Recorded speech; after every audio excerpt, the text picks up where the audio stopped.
So welcome everybody to this very brief video where I'm going to offer you a ritual and a practice that you could do this coming week in order to support you to leave behind the very difficult year that's just passed and welcome in this coming new year.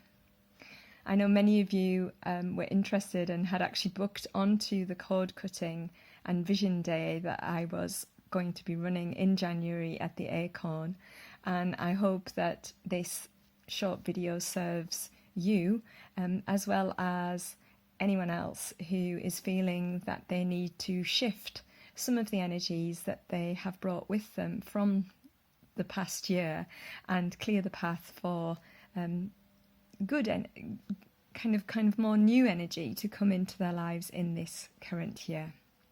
I know, by the way, we've had a very challenging start to this current year, but I do feel as we go into next week where there is the first new moon, which gives us an opportunity to reset and to really harness our intention and our energies.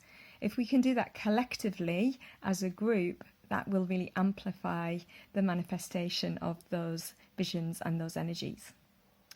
So I'm going to offer you a ritual that has two parts.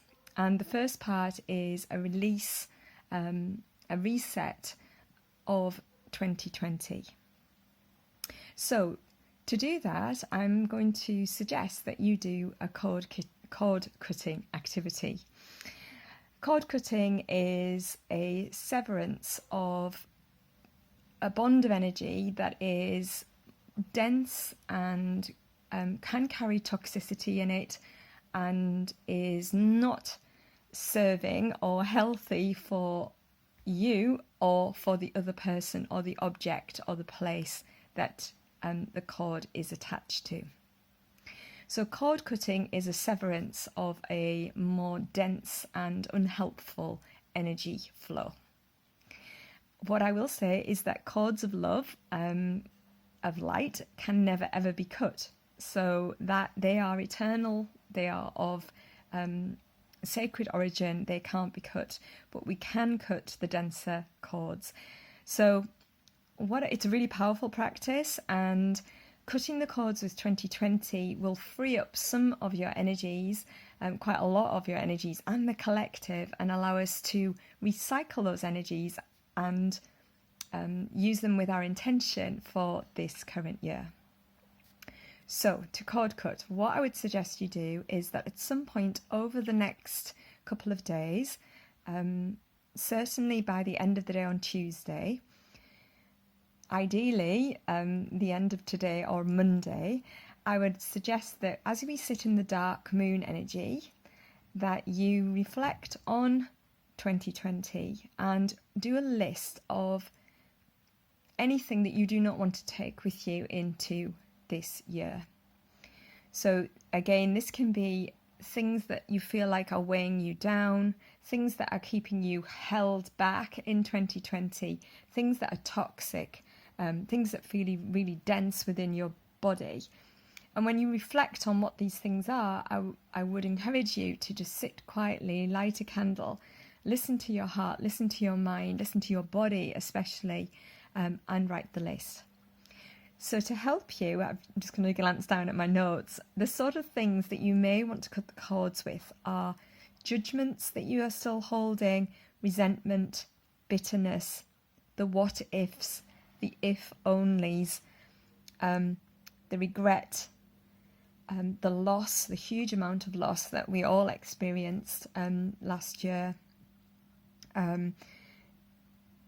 All of those kind of sensations and feelings in relation to yourself, others, relationships, home, finances, work, creativity, your body, your mind.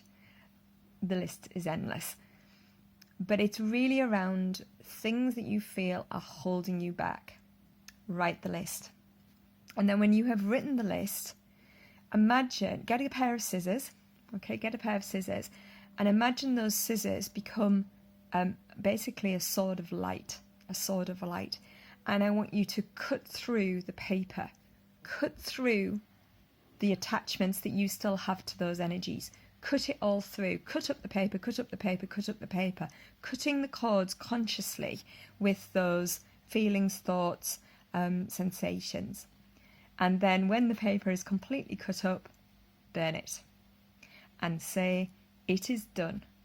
The cords that were holding me back from 2020 are cut. It is done. And then wash your hands. And then, as we move into new moon, which is actually going to break at about 5 a.m. over North Yorkshire, on Wednesday, it's Wednesday at 5 a.m. that it breaks, I would encourage you to light a candle and to sit in that light of the new moon and vision 2021 for yourself. And if I glance down at my notes, I'm going to suggest some prompts to help you with that. But please just sit in the light with a candle lit and just feel into, for yourself, feel into your mind and your body, what it is that you want to bring into 2021. I'm going to give you 3 prompts to help you, but you can just do it yourself. However, my offering to you is, ask yourself, what do I need in 2021? Okay, what does your healthy ego need? There is nothing wrong with personal will. What do I need? What do I want? Okay, that's the first part. And think of that in relation again to yourself, your relationships, your home, your finances, your work, your creativity, your body, your mind, all aspects of yourself. What do I want? What do I need? The second prompt is, ask your soul, your higher self, your light, your eternal, the eternal part of yourself. What does my soul want? What does my soul want? Okay, what does my light want? And remember, your soul always wants you to expand and experience joy and learn and grow and really just develop. So what does my soul want? And write that down. And then finally, what does the collective need me to contribute? What does the collective need me to contribute? And the collective can be your fellow humans, it can be Gaia, Mother Earth, it can be the universe.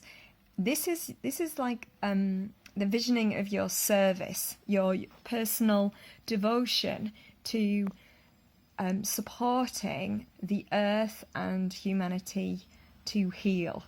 And you will know, your soul will guide you in this, but you will know, what does the collective need me to contribute? And write that down. And then when you have written all that down, okay, anoint the paper with your favorite essential oil, or with some beautiful artwork, or with a pressed flower, or with a pattern, or with some perfume. Okay, put some beauty, some really positive energy onto the paper, to really amplify that it is joy and beauty and light that you are inviting into your life over this coming year, through the service of yourself, your will, your own will, through the service of your soul, your light, and also through the service of the collective and the earth and your fellow humanity. And then say, it is done.